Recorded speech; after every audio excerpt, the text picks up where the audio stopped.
motion to approve the consent agenda? I make a motion to approve the consent agenda. All right, is there a second? Second. All right, all those in favor of approving the consent agenda items A to F, please say aye. Aye. Any opposed? Any abstentions? Okay. So, like I said, I'm going to rearrange a little and move the hearing for Career Center presentation up. So, we will turn it over to Dana. Who's here? Oh, sorry. Here, go for it. Oh, man. Testing. Oh, it's better. Good evening, everyone. My name is Dana Peterson. I'm the Superintendent Director of the Patricia A. Hannaford Regional Technical School District. And I thought I'd give a little bit of background for anyone who may not be familiar with me. I'm now in my third year at the Career Center, and I have 35 plus years of experience in education, 15 teaching, and 20 plus in administration and leadership. So I'd like to start out with just the bottom line. The Technical Center budget overview is that we have a total expense budget for next year of $3,864,751, and that is a change of almost $400,000. It's $396,414 in comparison with the current year's budget.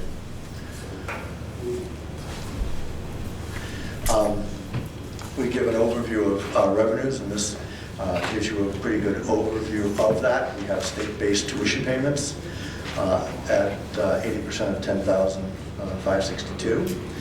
That brings us $1.1 million. We have tuition assistance grant, which is about $457,000. Transportation reimbursement at approximately $12,000. Perkins grant to address our formally agreed upon proficiency levels at $104,000. Salary support reimbursement at $121,000, and then we have miscellaneous revenues and some grant reimbursements at approximately $14,000. After revenues are subtracted from the expense budget, the difference is the amount to be raised for tuition for member towns throughout the county, as well as any other towns that reside outside of the county who have sent students to the Career Center over the past 6 semesters.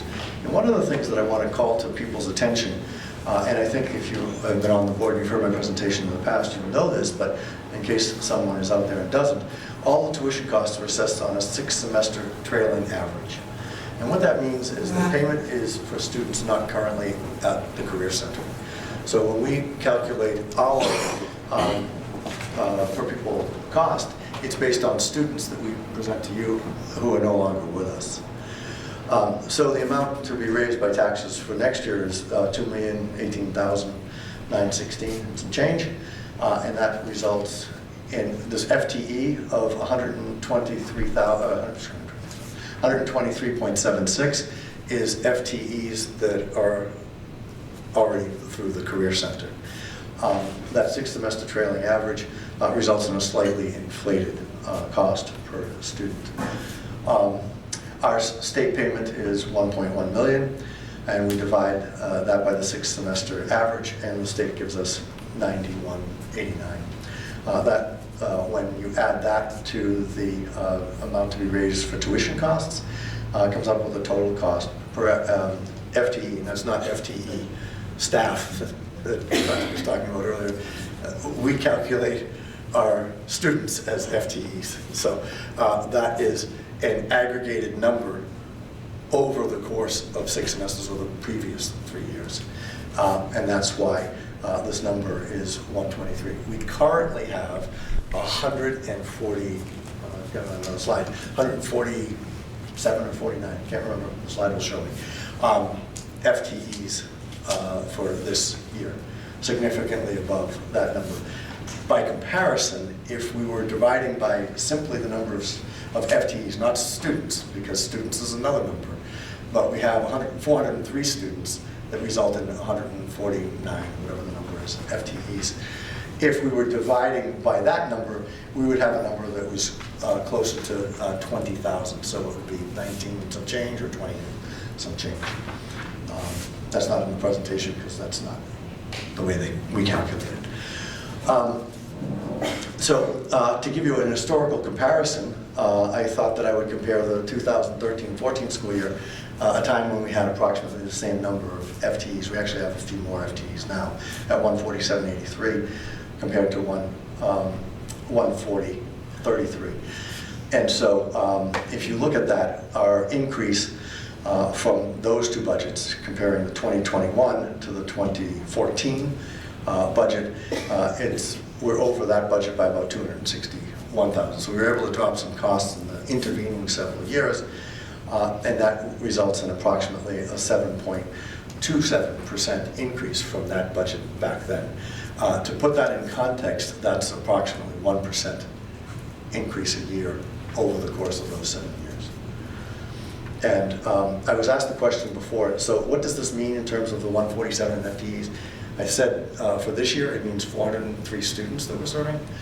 And I was asked about this figure at a previous meeting, and I didn't have the answer, so I went and researched that. That was approximately 323 students, okay? What is the difference? The difference is made up in partially technical student participation, but it's also pre-tech student participation. And pre-tech students don't go for the same amount of time, therefore they're not counted as heavily. But for example, when we changed our schedule over the last 2 years to align more closely with Mount Abe, and we got everybody to send students on the same schedule, we have significantly increased the number of students from Mount Abe that have been able to participate. And a lot of those students have come out of the pre-tech programming. So we're very pleased with that. That number is probably somewhere between 35 and 50 additional students. I don't know off the top of my head what that would translate into in terms of FTEs, but that gives you an idea. So the key cost drivers for the FY21 budget. Our HRA expenses are $120,000. And somebody asked this at a couple of previous meetings, why such a jump? We had not budgeted for HRA costs because they only went into effect approximately 2 years ago. And we didn't know what the effect of that was going to be. So we were using surplus monies and a special fund to be able to address those. We underestimated how much it was going to cost in that surplus fund, and that's been exhausted. So we now have to budget. We were actually recommended strongly both by our auditors as well as legal counsel to put that into our budget to be able to make sure that we don't run into any type of a deficit. So that is covering expenses that I heard somebody from the previous meeting ask about healthcare costs. That's a major driver for us and makes up approximately a third. Health insurance itself is also increasing because I don't know if you're aware, but with the state negotiated healthcare contract, there are different provisions now, and we need to cover more people on a different tiered system than we currently have in this year at the Career Center, and that results in changes to plans and access to plans to the tune of approximately $51,000. Other cost drivers are the construction technology program that we reintroduced just this year after an 18-month study on the feasibility of that. It was identified as a major need in the county. It had been on hiatus for about 7 years. And once again, we used some grant money to cover that. We need to now build that into our budget in order for it to continue.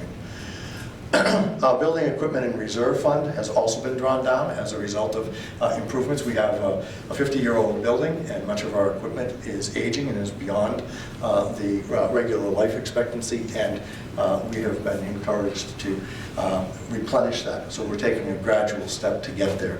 $25,000 would not fully fill that fund, but it's one step that we feel is appropriate given the financial constraints. And then a contingency and legal fund over the years, for some reason, was drawn down to a small amount that's a line item in the budget, and we were strongly encouraged to set a figure that was more realistic, both by the auditors and as well as the legal team. We're restoring a Dean of Students Assistant Director position. A couple of years ago, we were we were not filling positions, as Patrick mentioned in your district here, and one of those was our assistant director wanted to teach a class. So we made that switch, but we did not fill that position. And after a couple of years of looking at how we might be able to address that, it's not been effective, so we need to put that back in and restore that position over time.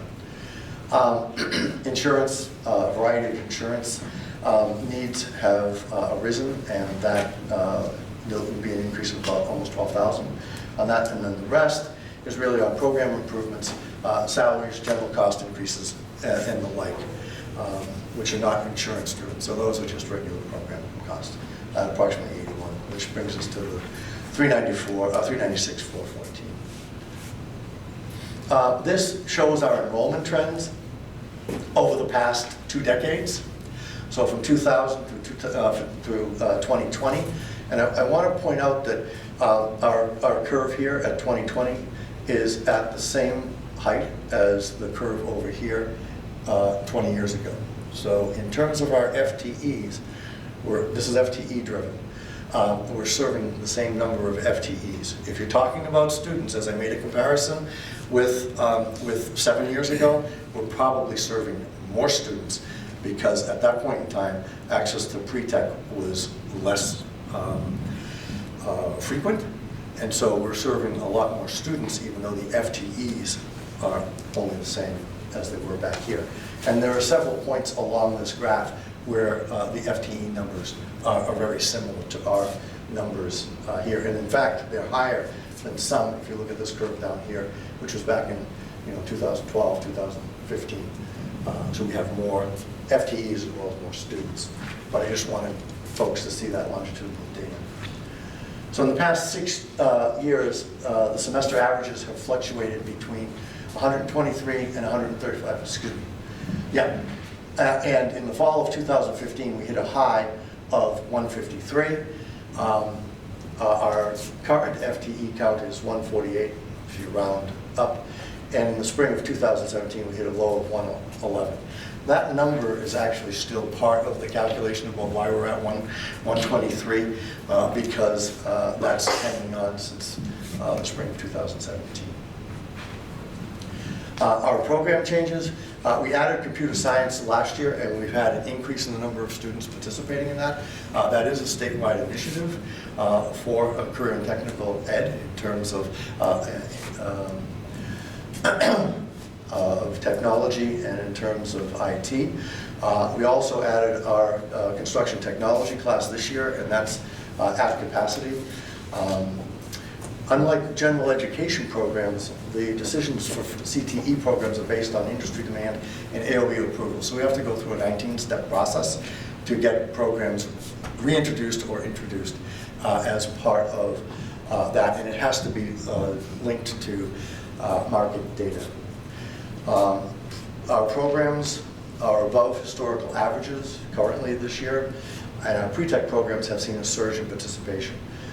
They're at all-time highs, and costs rise with materials and equipment needs, because even though we have capacity to accommodate more students, we need the materials, we need the engines, for example, if everyone's going to be working on a project with a small engine, for example, or we have to pair them up. Yes?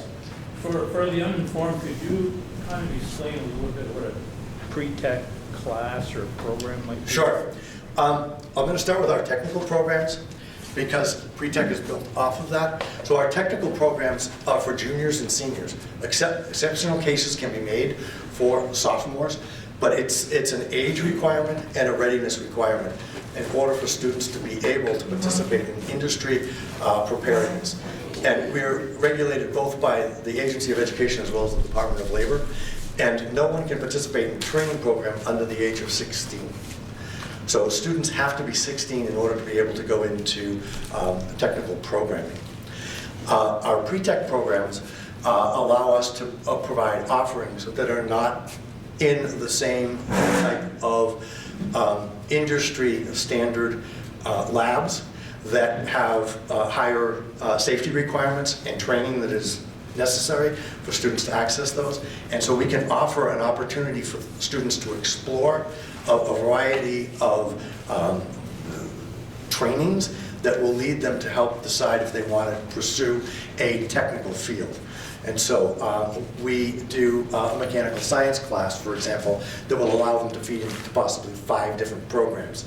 And some of the skills that they work on is taking engines apart, putting them back together, rebuilding them, focusing on the academics that go behind that in terms of airflow, area, displacement, and a variety of things, and then they can go from there into another program, whether they're going to design a jet engine, or whether they're going to work in the diesel lab, or whether they're going to do automotive.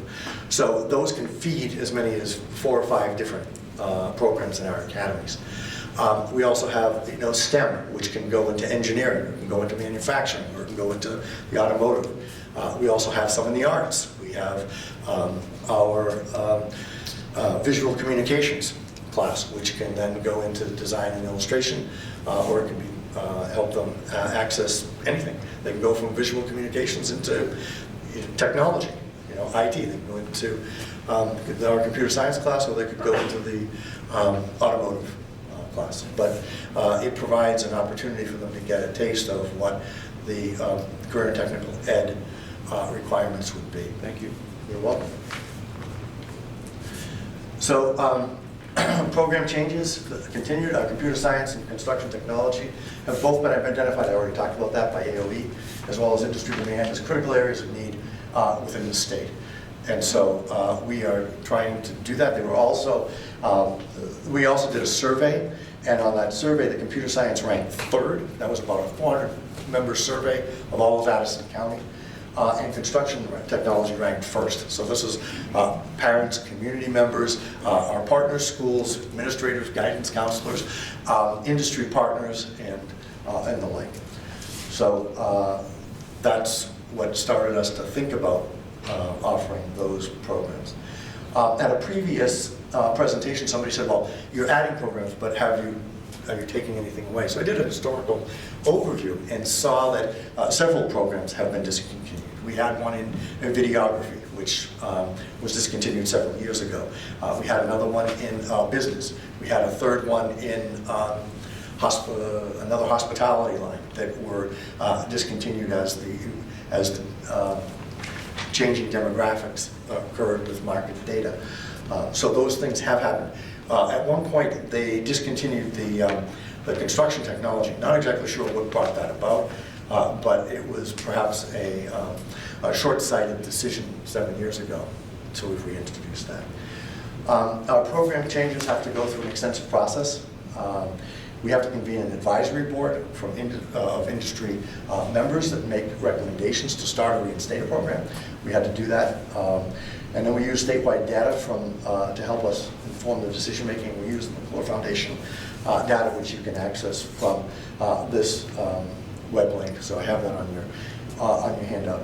And if we've got a minute, I can show you where to find that. We include industry partners to shape the focus of curriculum and the needs for programming. Capacity and fixed cost. The Career Center programs are singular. So each instructor basically is a program. If we cut an instructor, we cut a program, and then we eliminate that opportunity for students. We currently have some capacity for additional students in different areas, but some, as I've already mentioned, are at capacity, and we're very pleased about that. And in the last 3 years since I've been there, that capacity has diminished each year, and we're most proud of the fact that more Mount students are actually able to access programming, either at the pre-tech or at the technical level, mostly at the pre-tech level, I would say. Opportunities to collaborate. We continue to work collaboratively with all of our sending schools to coordinate on proficiency attainment. We're moving forward with, to offer the career program 2 within the IB framework that would allow access to all of Addison County for students who wanted to pursue that. Our candidacy application is pending. We have standing meetings with our partner schools from all 3 Addison County high schools once a month. We've got another one tomorrow, in fact. And as we move forward, I've made suggestions to work with our Addison County superintendents more closely as during the budget development process. This year, there were a few hiccups on communication from our office to our partner schools, which created a little bit of anxiety. So I've talked with Patrick in particular at some length about how we can avoid that happening in the future. So looking forward to doing that and working more closely. Questions? Yes. Well, thanks for this presentation, and it's exciting to hear that the attendance is maybe going up. Maybe when that 2017 semester goes off, maybe that will be helpful to the numbers. We probably not. This was kind of a surprise that the budget was this much higher this year. I'm sure you've answered this question a lot. Is there a reason to think it will be less of a surprise next year? That there will be, maybe we will, if anything, get the bad news earlier? Well, first of all, if I go back to that one slide, we won't have $120,000 worth of HRA costs. That's built in, so that's not going to change. It's not going to go up. Well, hopefully, I mean, unless we get different information from the state. But I'm sorry. That's built in there. Built into what we're passing. Correct. Right. So it's not going to be. It won't be added. One time. That's a one-time, more or less. If there's a change or a cost share increase, or there are more people on the plan, that may affect that. But we built in our numbers to be as consistent as possible. So we're thinking that that's a one-time cost, because we didn't have that when I first arrived. We didn't even have the structure. So we used what we had available, which was surplus that we had in a reserve account, which we set up for paying those HRA costs. Now we have a mechanism to do that with it built into this budget, so that cost will not increase. And if we find out that that number is at all high, we'll adjust it down. So. And I did a quick follow-up, totally unrelated. Did any technology programs ever use something like a construction program and involve the students in construction activities happening in the district? I'm sure there's a host of logistical and insurance issues there. I'm just kind of wondering, we do have so much construction in our county and such construction need in our schools, and I'm just wondering if those things ever align just in a way that benefits these kids from an educational standpoint. Maybe benefits our school district for some enthusiasm around that. I'm not looking to really save a lot of money having kids build, but well, you're onto something there for a minute. Yeah, right. But I am wondering if there's a model. So our instructor is doing his best to promote activities where he's working with construction businesses and those areas that might need some construction, say the Ilsley Library, for example. And there are opportunities for our students to go on site and to work on those projects. The key thing, however, is that whenever it's a project with the Career Center, there are a couple of caveats. One, there has to be a release of waiver of liability because they're students, they're not professionals. And two, it's best if they are working in conjunction with somebody that is actually doing that, so that they can work almost in an apprenticeship way. So that guidance has to be there. They can't just do anything, and our instructor just can't take them off and have them work on a project without some type of oversight. They do work on commission, and they can do that. But when that happens, we sold a shed, for example, for about $4,000 as a result of the work. And they have a second one that's up for sale, so if you know anybody who wants to buy one, they can. But he's actually working with some of the our industry partners to do more of that, so that they would actually, the work would be available on site for someone to sell with a notice that it was produced by the Hannaford Career Center, and the funds would go to support that program. But the model does exist and can exist with co-op, and if there is a project that would be beneficial and somebody else is working on it, they can certainly contact our instructor, Ben Wyatt, and he'd be interested in seeing how he could get students involved in that. An example of that, Caleb, when I was at MUMS as principal, we worked with the Career Center, the building trades, or I don't know what the exact term was for the program Maybe at an the time. architectural design or something. But they actually helped us build a gazebo on the Yeah. grounds at MUMS, and it was a great experience. Cool. I don't know if they'd be interested in our $2 million locker room project this summer. That might be slightly outside of their wheelhouse, but certainly something with a little more focus and less implication in terms of building renovations. Stick to gazebos. Gazebos are good, sheds are okay.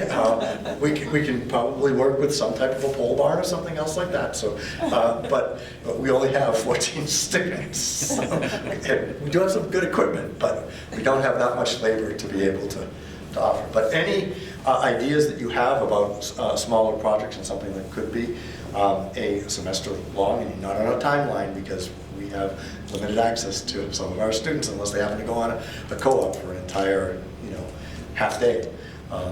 We have to be careful about how we're doing that. But we're very interested, and those projects, as Patrick had mentioned, are great.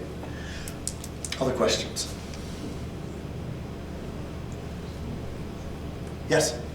So I think of the Hannaford Career Center when I hear that there are possibly things we don't offer our students that we want them to have. I think of it as supplementing us in areas of need. And does it go the other way as well? When you work with different districts, are there things that you're hoping that the schools are able to do for them before they get there, or programs that they need to have, or is it fairly self-sufficient that you give them what they need when they get there? How to answer this question? I think Patrick did a good job addressing the focus of the district as a whole in terms of raising preparedness for students. Access to technical programming does require a certain level of math and literacy skills. So for example, our industrial design and fabrication class requires students to be able to use trigonometry. So they don't have to have known trigonometry, but they have to be ready to do trigonometry, which means that they have to have a good background in algebra and geometry in order to be successful, fully successful in that particular program. Same thing might be true of our engineering program in terms of math. Literacy, we have several programs that require good communication skills. One is medical professions, off the top of my head. Also requires a background in biology, so that students will have that access in a timely manner to be able to successfully access some of those programs. That's the important thing. So if I could support, Patrick and all students, it's that they are attaining a sufficient level to be successful. And probably a layer I would add to that, we've talked some about proficiency-based learning here and the work that Manu's been doing, and they're some of the pioneers in the state in proficiency-based learning. We haven't talked a lot about the work that Mount Abe has done with the Career Center around Absolutely. proficiencies and understanding what they are and connecting the proficiencies and the transferable skills that are happening here at Mount Abe with the work that's happening at the Career Center, so that it really is an extension of the learning that we want students to have here from Mount Abe. It's a direct connection between the Career Center and that learning here. So that, I think, has gotten a lot tighter in the last few years. Absolutely. In fact, we have collaborated with personnel from Mount Abe for our own PD over the last 2 years. And we've also exchanged a lot of expectations, learning expectations, and we've coordinated them. We've actually piloted some of the work that Mount Abe has been doing in terms of helping students to access certain learning targets and proficiency-based graduation requirements. And we are currently in the process of doing a crosswalk between not only Mount Abe, but Middlebury and Virgins to look at our coursework and our program work and how that aligns with proficiency-based graduation requirements. And that's a credit to our really strong partnership with Mount Abe and the Mount Abe staff. So I can't say enough good about how that collaboration has been beneficial since I arrived on the scene. and with more students that we're able to serve, it's a wonderful thing. All boats are rising from that perspective. And so we're hoping at the end of this year to be able to publish at least a draft document to all of our sending school partners of what those proficiencies are that we can address directly in our programming to complement the programming that's happening in each of the partner schools. So thank you very much. Other questions? Yes? There was a question, Dana, at the annual meeting regarding how many students from Mount Abe are attending, and I know that's tough to off the cuff, but maybe in comparison to the last couple of years and. Oh, definitely. As I somewhat addressed earlier in the presentation, I would say that it's, I can't talk about it in terms of FTEs. They all get aggregated, but if I were to hazard a guess, I would say that there are probably between 35 and 50 more students this year than last year.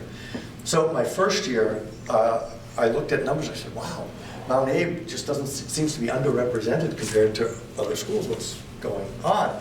And we were doing some work, and Kelly Mills, our assistant director, was working with the assistant principals to look at scheduling and how that was playing out. And what she told me is, she said, this is making my mind hurt. They're all asking me for something different. And I said, what do you mean? She said, everybody wants a different schedule. I said, wait a second, we can't serve 3 masters all at once. And so we looked at the schedule, and I said, look, talked to the administrators at each of the sending schools. I said, here's the deal. We want to work with all of you. Come up with one common schedule, and we'll modify our programming, we'll modify our time slots to meet those needs so the students can be served. And lo and behold, in year 1, we pulled in a number of Mount Abe students. It wasn't as well articulated to all of the school counselors. And so I'd say we had between probably 5 and 7 new students as a result accessing the program. This year, when everybody knew it and we had a whole year to plan, we've got huge numbers. And I don't have the exact numbers, sorry, Kim, off the top of my head, but I do know the numbers because we have sections that go just for our sending school partners that are not Middlebury based, because Middlebury doesn't access it on the same schedule, which is a little weird, but that's the way it works. So for our pre-tech, on the technical programs, everybody's on the same page. But we operate one section for Middlebury students and one section for our sending partners that they all have all agreed to.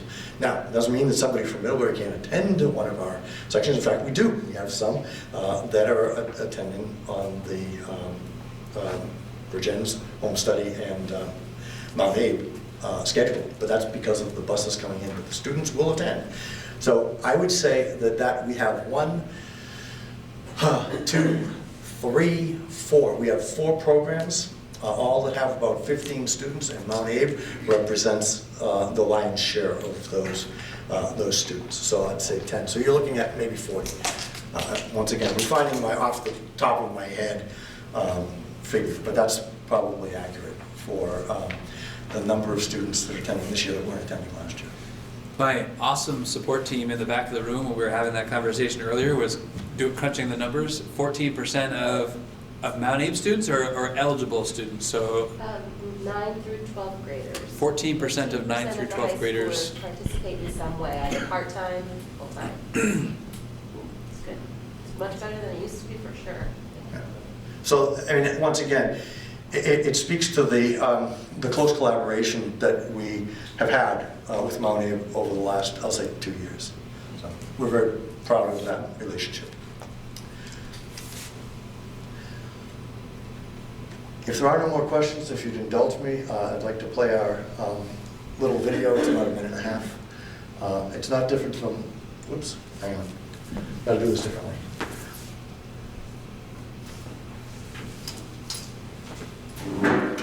Shop,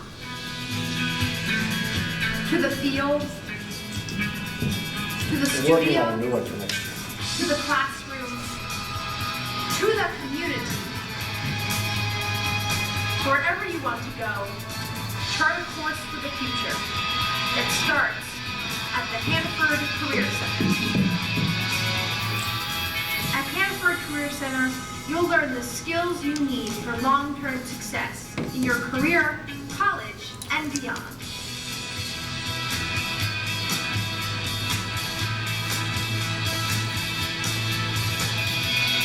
Not sure if the Career Center is right for you? Think again. With so many opportunities, all you need is to find the one that's right for you.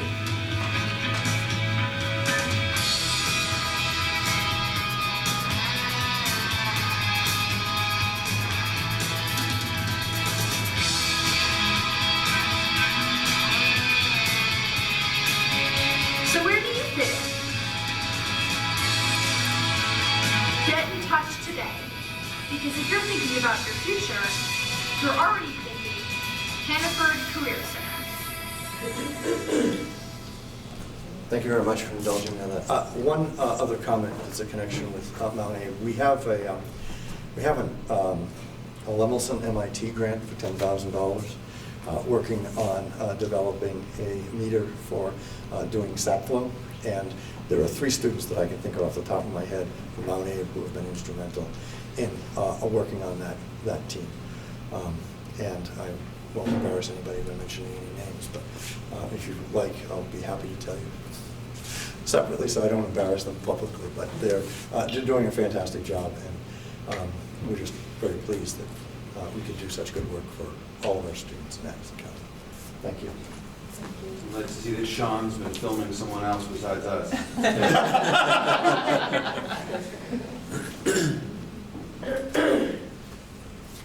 Thank you, Patrick. Yes. Thank you. Okay, I'm seeing it's 9 o'clock, and I'm guessing that everybody's eyes are crossing as much as mine.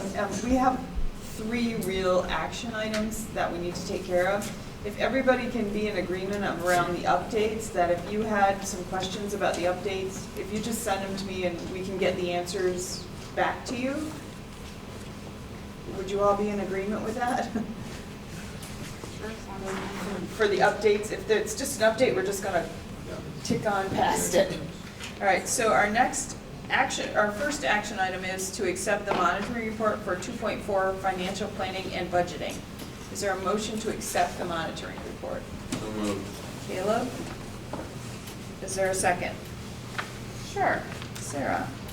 All right, you can talk about this for a short time. Did you make any comments on your worksheet that you want to share?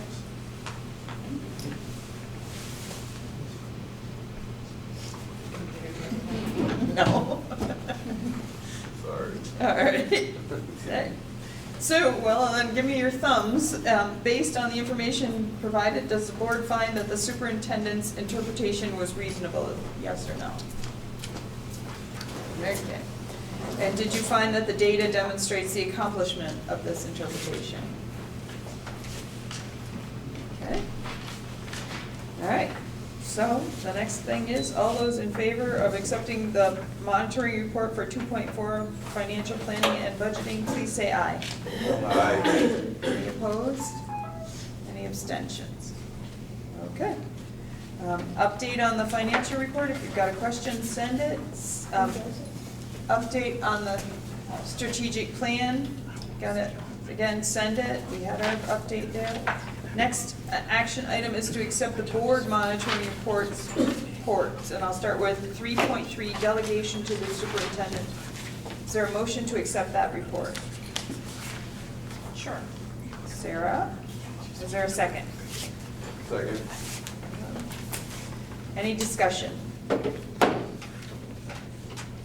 Kevin's here, and he's the author of this report. I think one thing that I did draw out in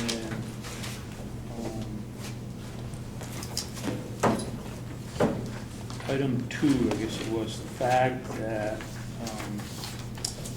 the board will never prescribe organizational means delegated to the superintendent. And to be professional about it, I said we report general compliance as opposed to we're sort of compliant. And that references back to the whole way we handled a Grievance. grievance. Yes. Thank you.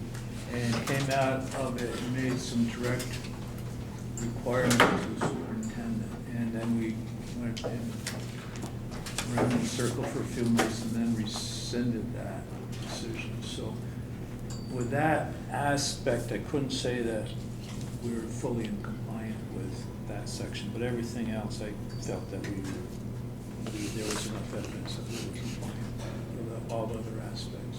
I think the way you explained it, you showed how we corrected our incorrect action, that, you know, how we fixed what we did wrong, so I think it was, as I read it, I understood we made a mistake and how we fixed it. Anyone else? All right, so based on the information provided, does the board find that the interpretation is reasonable, yes or no? Okay, and did the data demonstrate the accomplishment of this interpretation?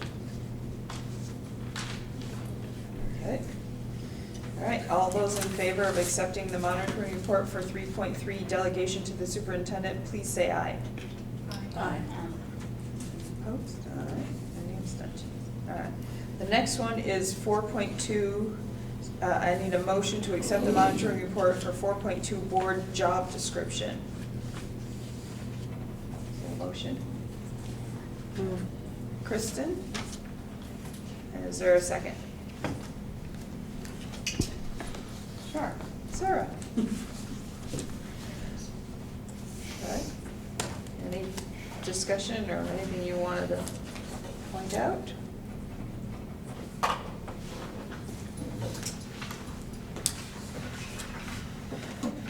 Okay. So based on the information provided, does the board find that the interpretation was reasonable? Did the data demonstrate the accomplishment of this interpretation? Okay, so all those in favor of accepting the monitoring report for 4.2 board job description, please say aye. Aye. Any opposed? Okay, we have one more action item, almost slipped by me, to approve the 2019 audit. Is there a motion to approve the 2019 audit? Sure. Sarah? Is there a second? Caleb? Any discussion? Any comments? Audits are important. Or AD stuff.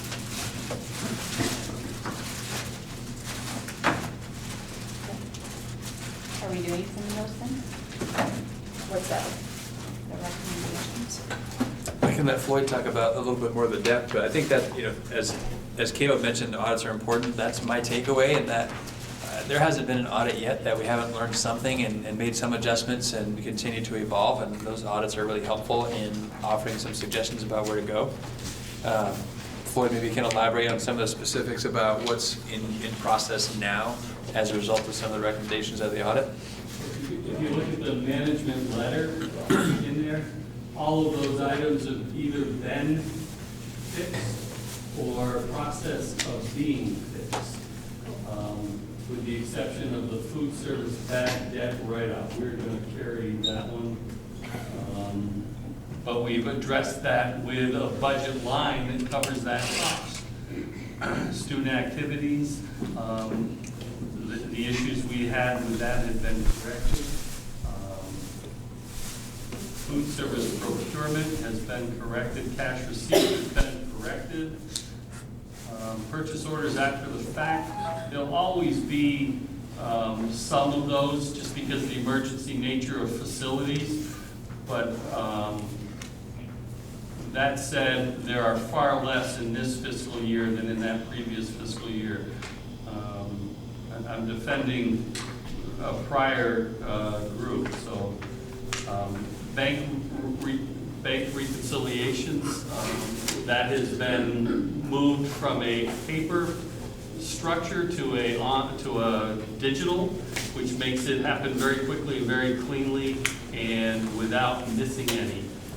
So the items on the management letter, which are the opportunities to improve, we feel that we've accomplished great strides in eliminating those going forward, which means we'll just have some new ones next year. No, hopefully. and I would add, and Floyd, you might be able to elaborate on this as well, but the level of detail and the thoroughness of this audit, I think is much greater than past audits, which has been really, I think, again, valuable in terms of just our ability to evolve and continue to improve. The previous auditor was at the tail end of his career, and the new auditor came in and spent time figuring out how the previous auditor had derived his numbers.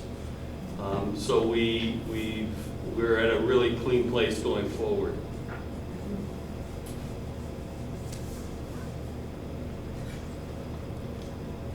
Any other questions? Comments? All right, all those then in favor of approving the 2019 audit, please say aye. Aye. Any opposed? Any abstentions? Okay, so the next thing is an update on negotiations.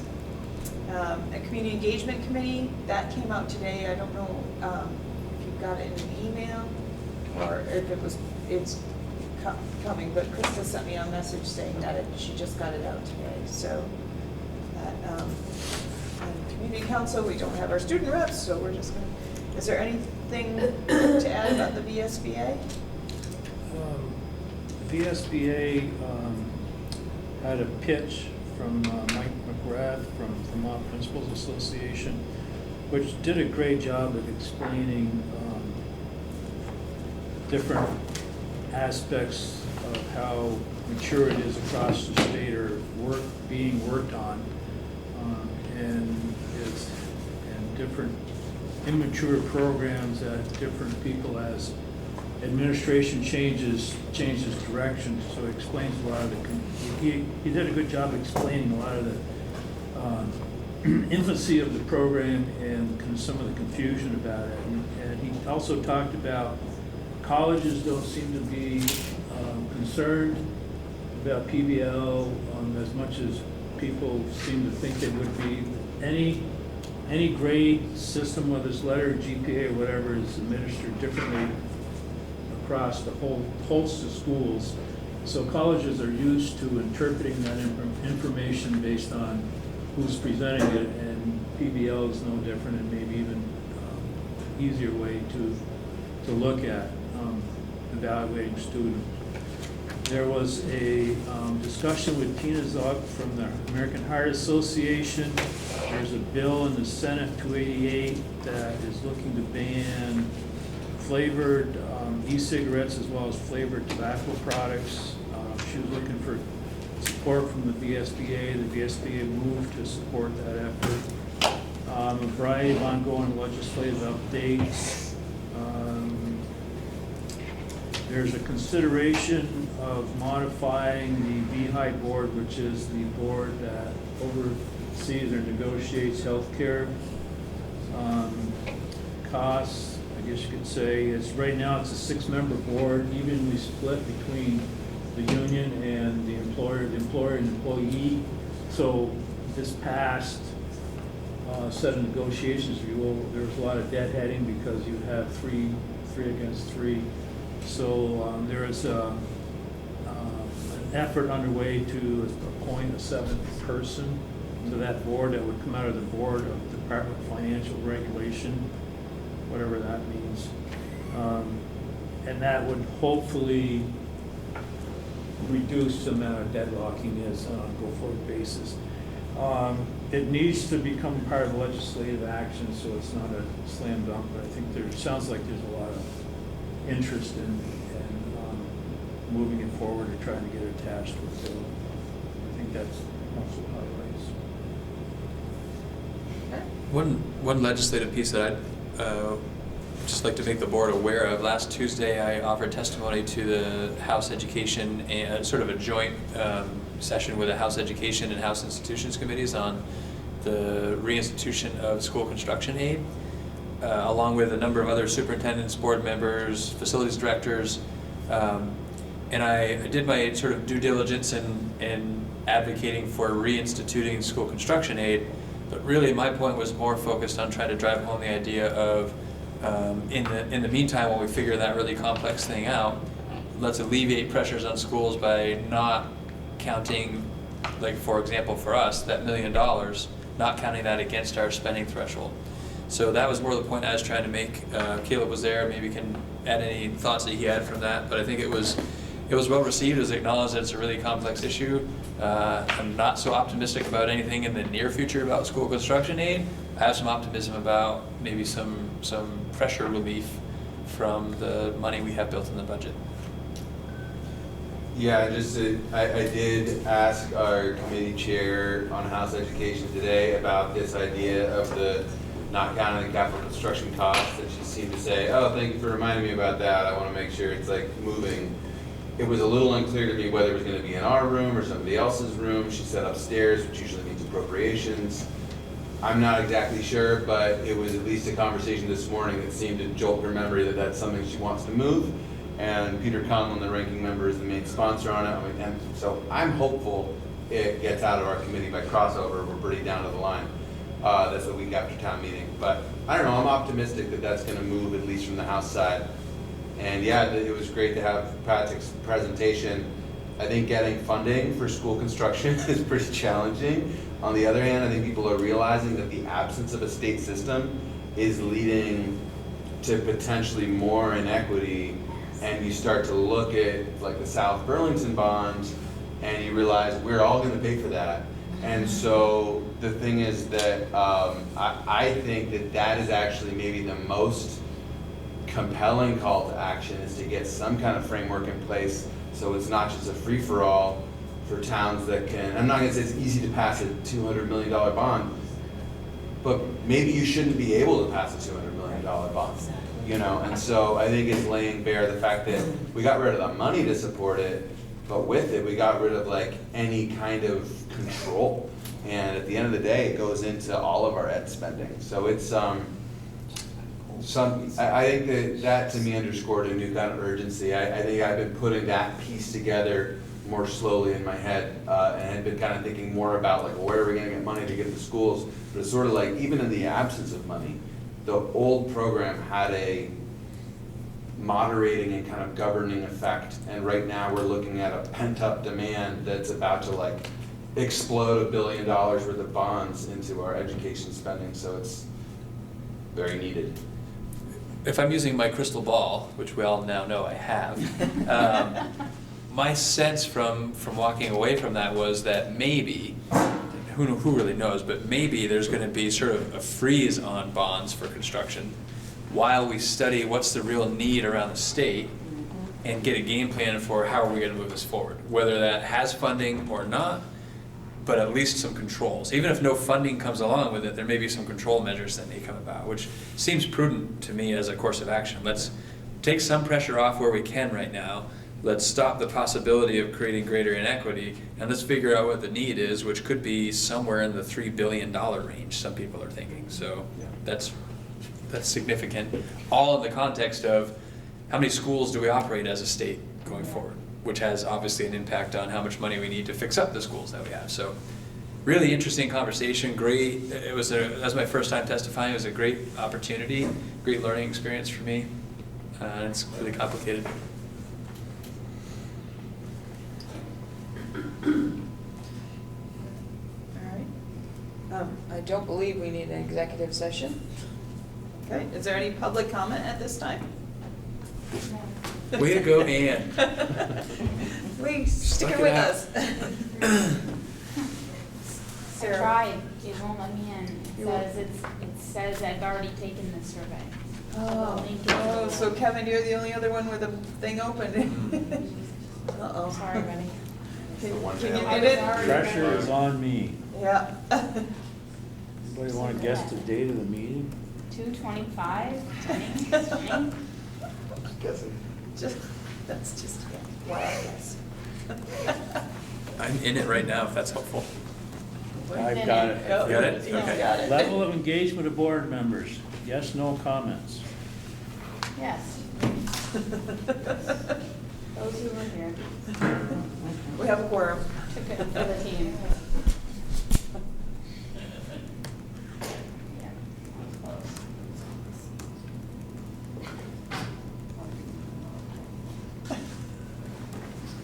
Was the agenda followed? Yes. Yes. Yes. Comments? Fastest meeting We start all ever. You're meetings not at allowed to talk. 8:45. Effective use of flexibility. Yes.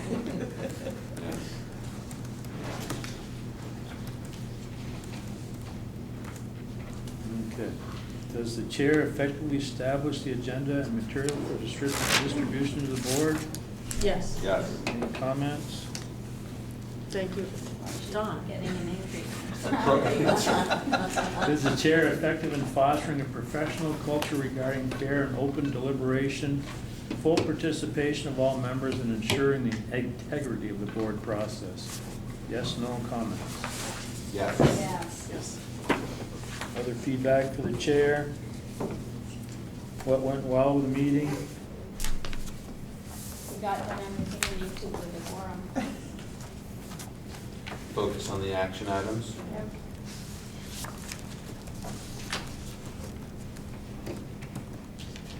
Suggestions for improvement?